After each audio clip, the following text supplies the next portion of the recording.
हाँ जी बिल्कुल जी, जेलम पुलिस ने कार्रवाई करते हुए दो रुकनी माना मोटरसाइकिल चोर गैंग है जिसने गिरफ्तार किया है। थाना सिटी पुलिस ने कार्रवाई करते हुए मुख्तलिफ मकामात तो चोरी ਦੀਆਂ ਵਾਰਦਾਤਾਂ ਜਿਹੜੀਆਂ मोटरसाइकिल ਦੀਆਂ ਉਹ ਵੱਧ ਰਹੀਆਂ ਸਨ, जिस ਨੂੰ कंट्रोल ਕਰਨ ਵਾਸਤੇ DPO जेलम की खास हदायत तो बाद ਇਹ ਕਾਰਵਾਈਆਂ ਦਾ सिलसिला ਜਿਹੜਾ तेज़ी ਨਾਲ जारी है।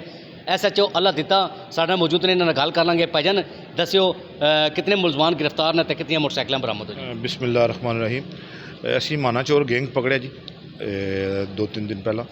ਉਹਦੇ 'ਚ ਇਹਨਾਂ ਰਿਮਾਂਡ ਲਿਆ ਹੋਇਆ। ਰਿਮਾਂਡ ਦੇ ਦੌਰਾਨ ਇਹਨਾਂ ਕੋਲੋਂ ਇੱਕ 125 ਮੋਟਰਸਾਈਕਲ, 2 CD70 ਔਰ 3 ਚਾਨਾਂ ਦੇ ਮੋਟਰਸਾਈਕਲ ਜਿਹੜੇ ਨੇ ਉਹ ਬਰਾਮਦ ਹੋਏ ਇਹਨਾਂ ਕੋਲੋਂ।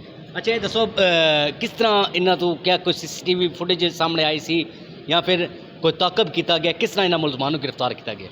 ਇਹ ਹਿਊਮਨ ਰਿਸੋਰਸਿਸ ਨਾਲ ਇਹਨਾਂ ਨੂੰ ਅਸੀਂ ਟਰੇਸ ਕੀਤਾ ਕਿਉਂਕਿ ਸਾਬਕਾ ਰਿਕਾਰਡ ਵੀ ਹੈ ਇਹਨਾਂ ਦਾ ਔਰ ਇਹਨਾਂ ਤੱਕ ਪਹੁੰਚ ਕੇ ਆਇਆ। ਫਿਰ ਇਹਨਾਂ ਦੀ ਇੰਟਰੋਗੇਸ਼ਨ ਕੀਤੀ ਹੈ, ਤਫਤੀਸ਼ ਕੀਤੀ। ਤਫਤੀਸ਼ ਦੌਰਾਨ ਇਹਨਾਂ ਨੇ ਆਪਣੇ ਇਨਕਸ਼ਾਫ ਕਰਕੇ ਇਹ ਮੋਟਰਸਾਈਕਲ ਅਸੀਂ ਚੋਰੀ ਕੀਤਾ ਹੈ, ਉਸ ਦੇ ਮੁਤਾਬਕ ਇਹਨਾਂ ਨੂੰ ਅਸੀਂ ਚਲਾਨ ਅਦਾਲਤ ਕੀਤਾ जी बिल्कुल। जेलम शहर के मुख्तलिफ मकामात उत्तों मोटरसाइकिल चोरी का सिलसिला शुरू हो गया सी, जिस तो बाद पुलिस मुकम्मल तौर पर अलर्ट हो जाए तो थाना सिटी पुलिस ने कार्रवाई करते हुए 6 मोटरसाइकिल ने जड़ियाँ बरामद की ने। 2 मुलजमान जिन्होंने गिरफ्तार किया गया। ये माना मोटरसाइकिल चोर गैंग सी जिसको गिरफ्तार किया गया, जिसके खिलाफ मुकदमा दर्ज करने तो बाद तफ्तीश का सिलसिला जारी हो जाता है। इस इनकशाफात होए तो इन्होंने मोटरसाइकिल चोरी की जिन्होंने वो मोटरसाइकिल भी बरामद करवा दी ने जी।